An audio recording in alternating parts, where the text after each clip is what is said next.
পরিবহন দপ্তর অন্যায়ভাবে মোটা অঙ্কের টাকা জরিমানা করছে বলে অভিযোগ। সেই জরিমানা না দিতে পারলে গাড়ি আটকে রাখায় মুরগি মারা যাচ্ছে।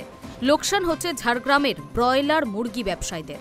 এই হয়রানি বন্ধ না করলে আগামী দিনে ঝাড়গ্রাম থেকে কলকাতা সহ অন্যান্য জেলায় ব্রয়লার মুরগি পাঠানো বন্ধ করে দেওয়া হবে, সেই হুঁশিয়ারিও দেওয়া হয়েছে।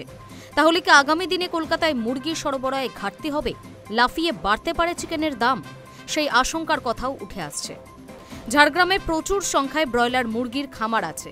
সেখান থেকে মুরগি কলকাতা ও আশেপাশের জেলায় সরবরাহ করা হয়।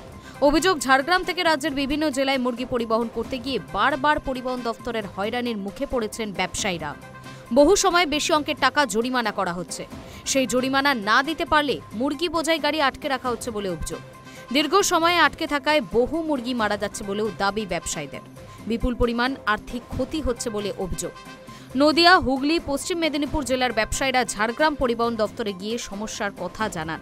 এই বিষয়ে পশ্চিম মেদিনীপুরের এক ব্রয়লার মুরগি ব্যবসায়ী বলেন, আমরা ঝাড়গ্রাম আরটিও অফিসারের সঙ্গে দেখা করতে এসেছিলাম। আমাদের গাড়িগুলি যখন এখানে লোড করতে আসি তখন অকারণে কেস দেওয়া হচ্ছে। জরিমানার টাকার সঙ্গে সঙ্গে চাওয়া হচ্ছে। টাকা না দিতে পারলে গাড়ি আটকে রাখছে প্রশাসন। ফলে গাড়িতে থাকা মুরগি মারা যাচ্ছে, আমরা ক্ষতিগ্রস্ত হচ্ছি।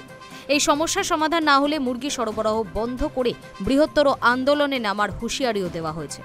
সরবরাহ বন্ধ হলে কলকাতায় ব্রয়লার মুরগি যোগানে টান পড়তে পারে। কেজি প্রতি চিকেনের দাম বাড়বে বলেও আশঙ্কা করা হচ্ছে।